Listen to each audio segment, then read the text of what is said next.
헤로드 왕 때에 예수께서 유대 베들레헴에서 나심에 동방으로부터 박사들이 예루살렘에 이르러 유대인의 왕으로 나신 이가 어디 계시냐? 우리가 동방에서 그의 별을 보고 그에게 경배하러 왔노라. 헤로드 왕과 온 예루살렘이 듣고 소동한지라. 왕이 모든 대제사장과 백성의 서기관들을 모아 그리스도가 어디서 나겠느냐 물으니 유대 베들레헴이오니 이는 선지자로 이렇게 기록된 바 또 유대 땅 베들레헴아 너는 유대 고을 중에서 가장 작지 아니하리다. 내게서 한 다스리는 자가 나와서 내 백성 이스라엘의 목자가 되리라 하였음이니이다. 이에 헤롯이 가만히 박사들을 불러 별이 나타난 때를 자세히 묻고 베들레헴으로 보내며 이르되 가서 아기에 대하여 자세히 알아보고 찾거든 내게 고하여 나도 가서 그에게 경배하게 하라. 오늘 성경 말씀은 예수님께서 태어나실 당시 헤롯 대왕과 우리 예수님과의 얽힌 이야기입니다.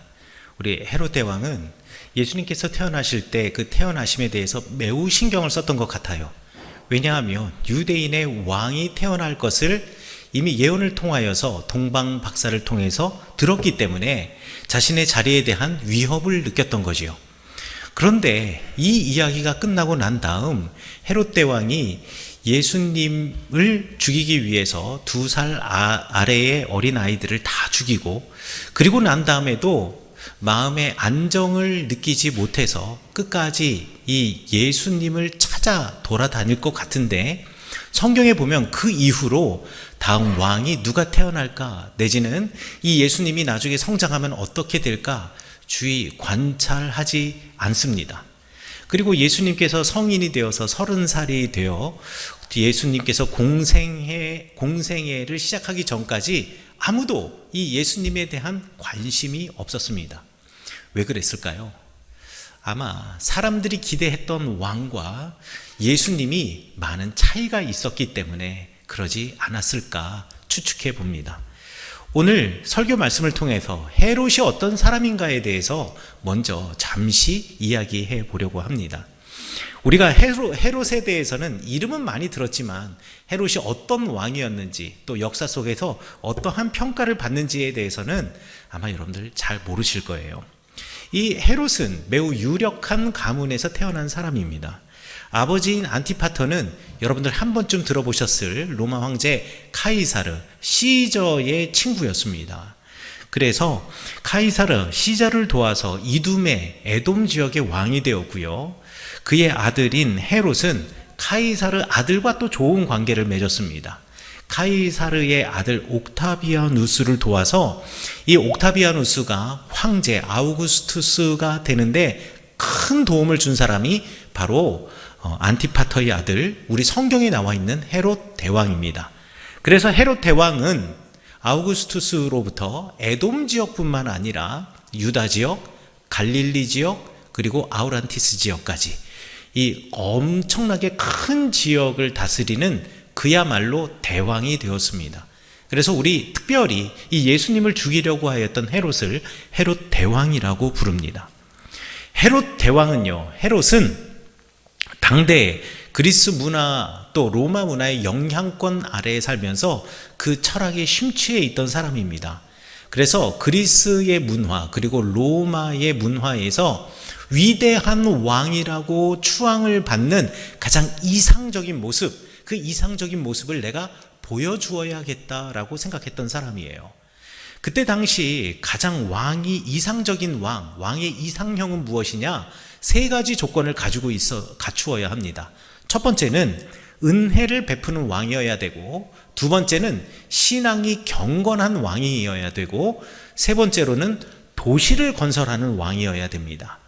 우리 첫 번째로 은혜를 베푸는 왕이라고 하면 공정한 재판, 그리고 그 사람이 마음이 좋아서 사람들에게 나누어 주기 좋아하고 이런 것일 수도 있겠지만, 왕으로서 은혜를 베푼다라는 의미는 무엇이었느냐?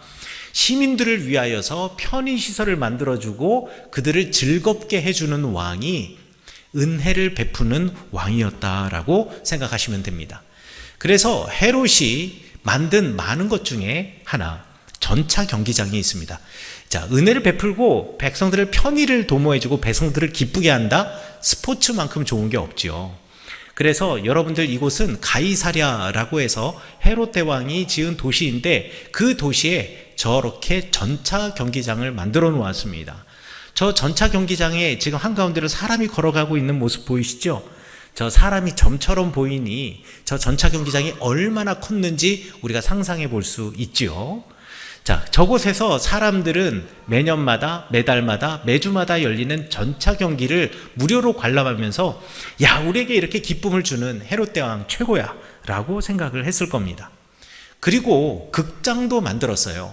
저 가이사랴 도시의 그 전차 경기장 옆에는 저렇게 반원형 극장을 만들어 놓았는데 이 도시뿐만 아니라 헤롯이 새로 만드는 도시 곳곳에 크고 작은 원형, 반원형 또 이렇게 극장을 만들어서요. 지금 가이사랴의 반원형 극장 같은 경우에는 약 5,000명을 수용할 수가 있는 곳이고요.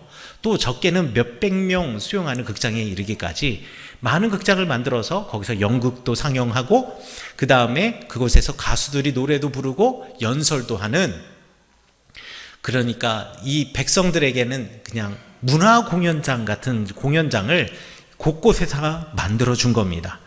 그러니 사람들은 헤롯을 좋아할 수밖에 없습니다. 또 실로암이라는 곳에는 거대한 물 저장고를 만들어 놓기도 했습니다. 지금 사진에 보이는 저 물이 있는 저기만 실로암이 아니고요. 저기는 사실 실로암이 아니라 지금 실로암 물 저장고의 한쪽 귀퉁이만 현재 발굴되어 있어서 한쪽 귀퉁이만 보여주고 있는 겁니다. 저 물 저장고는 말이죠, 헤롯 시대부터 약 700년 전에 이미 히스기야라는 왕이 수로를 만들어서 실로암이라는 연못을 만들어 물 저장고를 만들어 놓았는데 그 물 저장고를 아주 대규모의 물 저장고로 만들어서 어떠한 상황 속에서도 예루살렘에 살고 있는 사람이 물 때문에 어려움을 겪지 않도록 배려를 해 놓은 겁니다.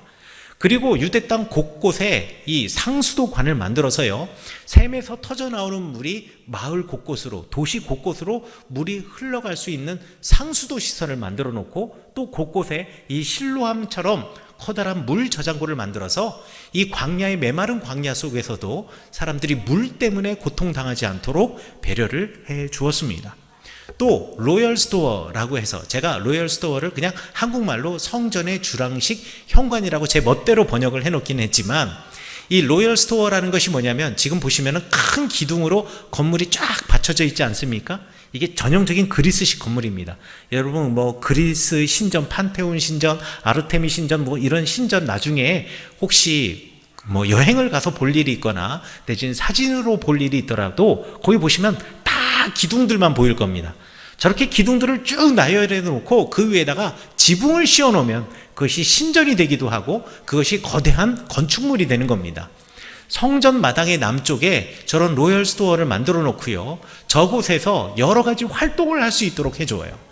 저곳에서 어떤 활동을 했느냐는 또 연구하는 학자들마다 조금씩 다르지만, 어떤 학자들은 저곳이 성전세를 거두는, 그리고 성전세를 내기 위해서 두로의 세켈로 바꾸던 환전상이 있던 곳이다 라고 말하는 사람도 있고요, 또는 이 성전에서 재물을 드리는, 재물을 사고 파는 시장의 역할도 했을 것이다 라고 주장하는 사람들도 있는데, 뭐 가장 정확하다 내지는 많은 사람들이 지지하는 바는 무엇이냐면, 저곳이 사람들이 모여서 철학을 이야기하고 정치를 이야기하는 토론의 장이었고, 그리고 저곳에 우리 성경에는 민회라고 번역이 되어 있는 사내들인 유대인들의 최고 헌법 재판기관 건물이 들어서 있던 곳이 바로 저곳 로열 스토어, 성전의 주랑식 현관이었습니다. 그러니 이러한 그 모든 시설을 만들어 놓고 백성들, 시민들을 편안하게 해 주었으니, 그리고 이들이 불편함 없이 제사도 드릴 수 있게, 예배도 드릴 수 있게, 또 문화생활도 즐길 수 있게 해 주었으니 헤롯만한 왕이 세상에 없는 거죠.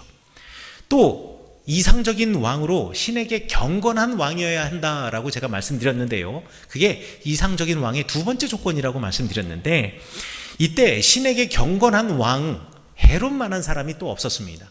헤롯은요, 신 여호와 하나님께로만 경건한 것이 아니라 로마 황제를 신으로 모시고 로마 황제에게도 경건한 사람이었습니다. 그래서 이 헤롯이 건물을 만들고 도시를 만드는 곳곳마다 로마 황제를 위한 신전을 만들어 놓았어요. 여러분들 지금 보시는 이 사진은 사마리아 지역, 사마리아를 헤롯이 다시 로마식 도시로 만들면서 이름을 사바스티아라고 이름을 바꾸고, 저기 지금 계단이 쭉 올라가 있는 거 보이시고 저 위에 아이들 2명이, 또 마침 사진을 찍는데 저기 아이 2명이 올라가 있더라고요. 저 계단 위에 아이들 2명이 서 있는 거 보시는데 저 아이들 2명 서 있는 저 자리가 신전이 서 있던 자리, 그리고 저 계단은 그 로마 황제를 위한 신전으로 올라가던 계단이다라고 여러분들 생각하시면 되겠습니다. 그래서 이 사바스티아뿐만 아니라 세바스테라고 하는 곳, 가이사랴라고 하는 곳, 그리고 바니아스라고 하는 곳, 가이사랴 빌립보라고 하는 그 지역에도 마찬가지로 헤롯이 황제를 위한 신전들을 만들어 놓았다. 그리고 황제를 위한 신전뿐만 아니라 여호와 하나님을 위한 성전도 다시 증축하고 거대하게 지어서 이 이스라엘 사람들, 유대인들로부터 큰 환심을 샀고요. 그 다음에 아까 제가 사진에서 실로암 물 저장고를 보여드렸는데, 그 물 저장고가 평소에는 물을 마시는 곳이지만 또 유대인들의 명절이 되면 그 거대한 물 저장고가 성전에 들어가기 위해서 사람들이 몸을 씻는 정결 욕조로 임시로 사용되기도 하였는데요. 그 정결 욕조에서 정결례를 하고 난 다음 성전으로 올라가는 순례자들을 위한 저 계단을 또 만들어 놓기도 했습니다. 그리고 유대인들이 아주 소중하게 생각하는 신앙의 선조 아브라함, 이삭, 야곱의 무덤이, 동굴 무덤이 헤브론이라고 하는 지역에 있었는데, 그 헤브론 지역에 그 동굴 위에다가 저 웅장한 건축물을 쌓아 올려서 또한 유대인들이 존경하고 존중하는 이 유대인들의 신앙의 선조를 위한 건물까지 만들었으니 그야말로 헤롯만한 왕은 세상에 없는 거죠. 마지막으로 가장 이상적인 왕의 특징은 도시를 건설을 하는 왕이라고 이야기를 했는데, 로마 사회에서, 로마의 문화권 아래에서, 또 그리스 로마의 문화권 아래에서 도시를 건설한다라는 것은 단지 건축물을 하나 쌓는다라는 의미로 끝나는 것이 아니라 그 도시를 항상 어떠한 영웅에게 헌정하여서 그 영웅을 우리는 섬긴다, 또는 이 사람을 우리는 영웅으로 추앙한다라는 것을 보여줍니다. 그래서 예를 들자면 여러분들 로마라고 하는 도시 아시죠? 이탈리아의 수도입니다. 이 로마라고 하는 도시, 원래 그 도시의 이름이 로마가 아니었어요. 그런데 그 도시를 새로 건축하면서 로마 제국을 세운 사람, 로물루스라는 사람을 영웅으로 추앙해서 로물루스의 이름을 따서 로마라는 도시를 만들었고요. 그 다음에 이집트에 가면 그때 당시 지중해에서 가장 큰 도시 알렉산드리아라고 하는 도시가 있는데, 이 알렉산드리아는 알렉산더 대왕을 영웅으로 섬기면서 그를 추모하며 그의 이름을 붙여서 알렉산드리아라고 하는 도시를 만들었습니다. 그래서 헤롯은요, 유대 땅 곳곳에 이런 영웅들, 위대한 사람들을 위한 도시들을 만들었어요. 그 중에 대표적인 도시가 아까 여러분들 제일 처음 두 번째 그림, 그러니까 전차 경기장과 그리고 원형극장을 보셨던 그 지역 가이사랴입니다. 가이사랴는 우리말 성경에는 가이사랴라고 번역이 되어 있지만 카이사르, 시저라는 이름의 도시예요. 그러니까 로마 황제 시저, 헤롯 당시의 로마의 황제는 아우구스투스인데 아우구스투스의 아버지가 시저이거든요. 그러니까 아우구스투스 현직 황제의 아버지를 우리는 영웅으로 모셔요 라고 하면서 도시를 만들고 그 도시를 아우구스투스의 아버지인 카이사르에게 헌정했으니 이 헤롯이 대단한 사람이라고, 또 정치적인 감각이 있는 사람이라고 우리는 충분히 볼 수가 있죠. 또 유대 광야에는 자기 이름을 딴 도시 헤로디온도 건설했습니다. 지금 보시면 산처럼 보이지만 사실 저기는 저기 앞에 올리브밭이 있는 그 수준의 평지였습니다. 평지인데 저 높이에 타워형 도시를 쌓은 거예요. 그리고 그 옆에 여름이면 시원하라고, 그리고 겨울이면 따뜻하라고 사람들을 일부러 동원해서 흙으로 메꿔서 인공산으로 만든 겁니다. 그래서 저 도시에 진입하기 위해서 산 아래에 계단을 따라 위까지 올라가는 길도 있고 중간에 터널을 통과해서 지하로 저 도시에 들어가게 되는 이 위대한 도시를 만들어 놓고 그곳에 헤로디온이라고 이름 붙여서 자기의 이름을 붙여 놓았어요. 이 이야기는 뭐냐면 그냥 내가 건축했다 이것으로 끝나는 것이 아니라 내가 이 시대의 진정한 영웅이다라는 것을 도시를 건설하고 그 도시에 자기 이름을 붙여줌으로 사람들 앞에 그냥 공개적으로 선포하는 것이요. 그리고 사람들은 정말 그렇게 생각을 했습니다. 자, 그런데 이런 헤롯에 비하여서 예수님은요, 아무것도 한 것이 없습니다. 뭐 건설한 게 하나도 없어요. 경기장을 만들었나요? 아니요, 예수님 그러지 않았습니다. 극장을 만들었나요? 그렇지 않습니다. 예수님이 뭐 대단한 토목공사를 했나요? 그렇지 않습니다. 성전을 새로 세웠나요? 아니요, 예수님은 오히려 그 성전이 허물어질 것이다 라고 예언을 하셨습니다. 예수님은 헤롯에 비하면 아무것도 한 것이 없는 사람입니다. 그리고 그 출신과 그의 삶을 봐도 예수님의 삶과 헤롯의 삶은 완전히 대비가 됩니다. 헤롯은 왕가 출신의 사람이 왕족이지요.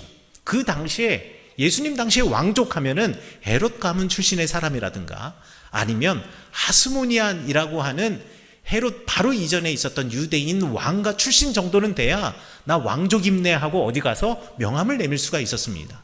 그런데 우리 예수님께서는 명맥만 유지하고 있는 유다 지파의 다윗 가문의 한 사람이었을 뿐입니다. 또 예수님의 그러면 가정은 넉넉했나요? 전혀 그렇지 않았습니다. 예수님이 사셨던 곳은 어디였냐면 나사렛인데요. 이 나사렛에 예수님이 살고 있었다라는 사실은 무엇을 알려주냐면 예수님의 가족이 고향 유대 땅 베들레헴을 떠나서 나사렛으로 도망한 가문이란 뜻이에요. 예수님이 태어나시기 대략 한 150년 전에 유대 땅에서 큰 전쟁이 있었습니다. 유다 사람들과 시리아 사람들과의 전쟁이 있었는데 그때 유다 사람들이 수많은 사람들이 죽어나갔습니다. 우리 성경 외경의 역사의 기록에 보면 하루에 3,000명이나 되는 유대인들이 몰살당했던 그 전쟁의 틈바구니 속에서 유다 사람들이 더 이상 유다에서 살기가 어려워지니까 도망하여 이사간 곳, 피신하여 이사간 곳이 나사렛이라고 하는 곳입니다. 당시 나사렛은 마을도 아니었습니다. 그냥 버려진 시골의 골짜기였습니다. 그런데 유다에서 이제 도망쳐 나온, 그러니까 요즘 표현하자면 전쟁 피난민으로 어디론가 가서 사람들이 살지 않는 땅을 개척해서 살아가게 된 거죠. 우리 예수님은 그런 분이셨습니다.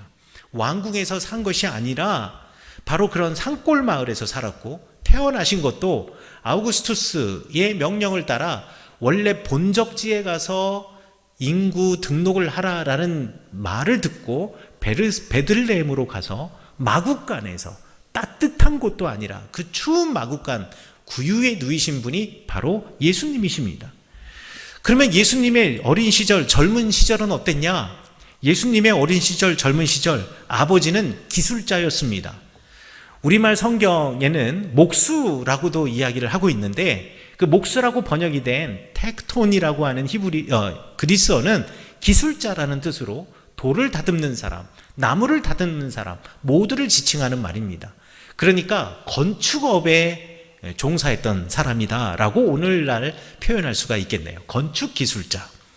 그러니 예수님께서는요, 왕궁에 채색 옷 입은 사람들과 친구 삼아 살았던 분이 아니라 지금 일터에서 먼지와 땀이 뒤범벅이 된 사람들과 친구했던 사람이 우리 예수님이십니다.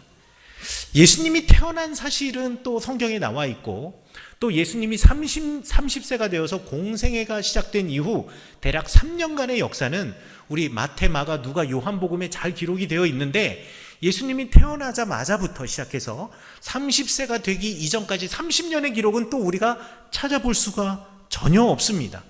만약에 예수님께서 왕궁에서 태어났다면 왕궁의 역사 기술가가 분명히 왕궁의 왕족들의 그 모든 일거수일투족을 전부 다 기록해 놓았을 겁니다. 그런데 예수님은 그 기록이 남지 않아요. 없었어요. 왜요? 아무도 관심을 갖지 않는 사람이니까. 그렇다고 예수님이 30세가 되어서 공생애가 시작한 다음 예수님이 그럴듯한 삶을 살았던가? 그것도 아닙니다. 앞으로 정치적인 행보를 염두에 두고 바리새파 사람, 사두개파 사람들과 인맥을 넓히고 그들과 잘 지내야지 라고 생각하지 않으셨습니다. 예수님께서는 세리, 창기, 가난한 사람들, 병든 사람들, 오히려 바리새파 사람들이나 사두개파 사람들, 이런 사람들이 회피하는 사람들과 함께 생활하며 그들을 품으시던 분이 바로 예수님이셨습니다. 그러니 헤롯 대왕 시절에, 그리고 예수님 시절에 당대에 살아갔던 역사가들의 눈에 보면 헤롯과 베들레헴에서 태어난 예수님은 비교의 대상도 아니고 그 중요성도 다릅니다. 그리고 그 둘은 비교할 가치도 없는 사람들입니다. 그러나 오늘 바로 지금 그 둘의 위치는 완전히 뒤바뀌어졌습니다. 로마 시대의 역사를 전공한 사람이 아니라고 한다면 헤롯을 아는 사람은 없습니다. 그리고 유대인들이 아니라고 한다면 헤롯을 알고 있는 다른 종교의 사람들은 없습니다. 역사에 관심 있는 사람이나 기독교인들이 아니라면 헤롯이라는 이름은 잘 알지도 못하고요. 헤롯이 쌓아놓은 업적에 대해서 아는 사람은 더더욱이 없습니다. 여러분들, 제가 헤롯이 만들어 놓은 수많은 건물들에 대해서 몇 개만 예를 들어서 여러분에게 보여드렸는데 여러분 다 처음 아셨죠? 그보다도 훨씬 더 많은 일들을 헤롯이 행하였지만 아무도 헤롯을 기억하는 사람이 없습니다. 왜 그럴까요?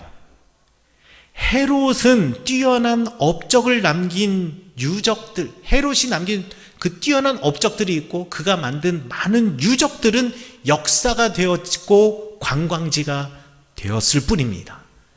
그러나 우리 예수님께서는 이 땅에 그 건물과 그들이 눈에 보이는 무언가를 남기신 분이 아니라 하나님의 마음을 남기신 분이시기 때문에 그렇습니다. 우리 예수님에 대해, 하나님의 마음을 남긴 예수님에 대해서는 거의 모든 인류가 알고 있다시피 합니다. 전 세계 모든 기독교인뿐만 아니라 기독교인이 아닐지라도 다른 종교인일지라도 예수라고 하는 이름 두 글자를 모르는 사람은 아마 세상에 없을 겁니다. 온 인류의 구원자가 되시는 예수님의 삶은 예수님을 따르는 공동체 가운데서 현재가 되고 있습니다. 현재 진행형이 되고 있는 거죠. 헤롯은 과거이고 역사가 되었지만 예수님은 지금 현재이고 미래가 되시는 분이십니다. 헤롯은 이상적인 왕이었을지는 모르겠습니다. 그때 당시에는 가장 이상적인 왕일지는 모르겠지만 우리 예수님은 이 땅, 지금 현재 이 땅에, 그리고 미래 오실 그 땅의 영원한 왕이 되신 분이시기 때문에 헤롯은 역사 속에서 잊혀졌고 그가 남긴 유적만 소수 몇몇에게 알려져 있으나 오늘 예수님은 온 인류가 알고 있는, 그리고 온 인류에게 영향을 미치는 바로 그분이 되셨습니다. 성경은, 그리고 역사는 예수님이 실존 인물이라는 것을 알려주고 계시며 또한 역사는 예수님의 삶이 우리의 길과 진리와 생명이 되신다라는 것을 전해주고 있습니다. 그렇다면 우리가 어떤 인생을 살아야 하는지, 그리고 어떤 인생을 선택해야 하는지 분명합니다. 사랑하는 성은교회 성도 여러분, 여러분들은 헤롯의 길을 선택하시겠습니까? 아니면 예수님의 길을 선택하시겠습니까? 여러분들은 여러분 자녀에게 헤롯과 같은 사람이 되라고 가르치시겠습니까? 아니면 예수님 같은 사람이 되라고 가르치시겠습니까? 헤롯처럼 이 땅의 왕으로, 위대한 왕으로 추앙받는 사람으로 살다가 역사 속에 묻혀지는 사람으로 성장하기를 원하십니까? 아니면 예수 그리스도를 알고 그의 복음을 따라, 그의 말씀을 따라, 하나님의 말씀을 따라 살아감으로 그의 삶이 오늘뿐만 아니라 미래에도 영원한 예수 그리스도의 자녀에 된 아들 된 삶을 살아가기를 원하십니까? 우리가 선택해야 할 것은 헤롯의 삶이 아니라 예수 그리스도의 삶입니다. 우리가 선택해야 할 것은 헤롯의 길이 아니라 우리 예수 그리스도의 길입니다. 여러분들은 하나님의 마음을 품고 낮은 자리에서 예수님을 따라 이 땅을 살아가셔야 하겠습니다. 그리고 그 땅을 그렇게 살아가겠노라고 다짐하는 이들이 오늘 세례를 받게 됩니다. 여러분들이 세례 받으셨을 때에 그때를 기억하며 나는 지금 예수님의 길로 걸어가고 있는가? 나는 그때 물로 거듭난 나의 인생 매일 같이 그리스도 예수와 함께 죽고 그리스도 예수와 함께 다시 태어남으로 우리 마음속에 우리 주님을 품고 있는가? 다시 한번 기억하시며 헤롯의 길과 예수 그리스도의 길 사이에서 주저하지 아니하고 태어나신 아기 예수님 기억하며 가장 낮은 자리에서 세상을 섬기고 여러분의 가정을 섬기고 여러분의 배우자를 섬기고 여러분의 자녀를 섬기고 그리고 여러분의 이웃을 섬김으로 영원히 살아가시는 가장 좋은 것을 선택하시는 여러분들 되시기를 간절히 축원합니다.